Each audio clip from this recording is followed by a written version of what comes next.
How to use Discord bots. Hello everyone and welcome back to our channel. Discord bots are automated programs that add functionality and entertainment to your server. They can perform various tasks from playing music to managing roles and can significantly enhance your server's experience. Here's how to get started with Discord bots. Explore the official Discord bot list at top.gg. Here you can browse bots by category, music, moderation, fun, etc., or search for specific functionalities. Another popular website for finding Discord bots is top.gg. It offers a user rating system and detailed information about each bot's features. So, choose your bot. Click invite and this will redirect you to a Discord login page. Select the server you want to add the bot to.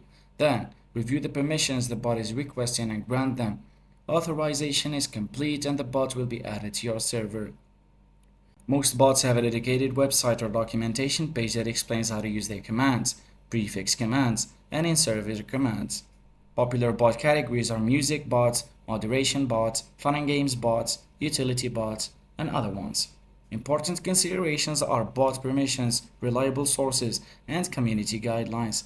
Thank you for watching, and don't forget to subscribe.